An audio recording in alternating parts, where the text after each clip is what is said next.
रेवड़ी कल्चर पर supreme court का अहम फैसला, 3 जजों की बेंच को पुनर्विचार के लिए भेजा।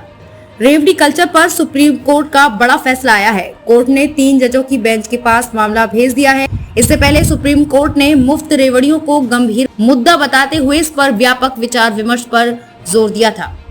रेवड़ी कल्चर पर सुप्रीम कोर्ट का अहम फैसला आया है। कोर्ट ने 3 जजों की बेंच के पास मामला भेज दिया।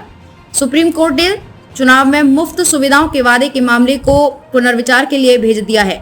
सुप्रीम कोर्ट ने कहा कि इस बात से इनकार नहीं किया जा सकता है कि चुनावी लोकतंत्र में असली ताकत मतदाताओं के पास होती है। वोटर ही पार्टियों और उम्मीदवारों का फैसला करते हैं। सुप्रीम कोर्ट ने कहा इस मसले पर विशेषज्ञ कमेटी का गठन सही होगा, लेकिन उससे पहले कई सवालों पर विचार करना जरूरी है।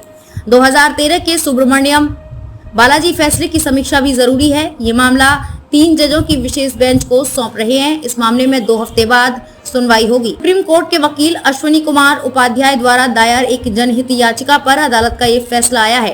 कोर्ट ने कहा कि फ्रीबीज टैक्सपेयर का महत्वपूर्ण धन खर्च किया जाता है। हालांकि सभी योजना पर खर्च फ्रीबीज नहीं होते। ये मसला चर्चा का है और अदालत के दायरे से बाहर है। अदालत ने सुनवाई के दौरान कहा कि सरकार को सर्वदलीय बैठक बुलाकर चर्चा करनी चाहिए। इसके लिए कमेटी बनाना अच्छा रहेगा। सुप्रीम कोर्ट ने कहा कि कुछ सवाल हैं, जैसे कि न्यायिक हस्तक्षेप का दायरा क्या है, क्या अदालत किसी भी योजना को लागू करने योग्य आदेश पास कर सकती है, समिति की रचना क्या होनी चाहिए। कुछ पार्टी का कहना है कि सुब्रमण्यम बालाजी 2013 के फैसले पर भी पुनर्विचार की जरूरत है।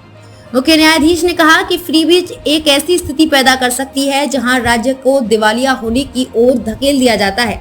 उन्होंने कहा कि ऐसी मुफ्त घोषणा का इस्तेमाल पार्टी की लोकप्रियता बढ़ाने के लिए किया जाता है। ये राज्य को वास्तविक उपाय करने से वंचित करता है। सुप्रीम कोर्ट ने कहा कि निर्वाचन लोकतंत्र में निर्वाचक मंडल के पास सच्ची शक्ति है।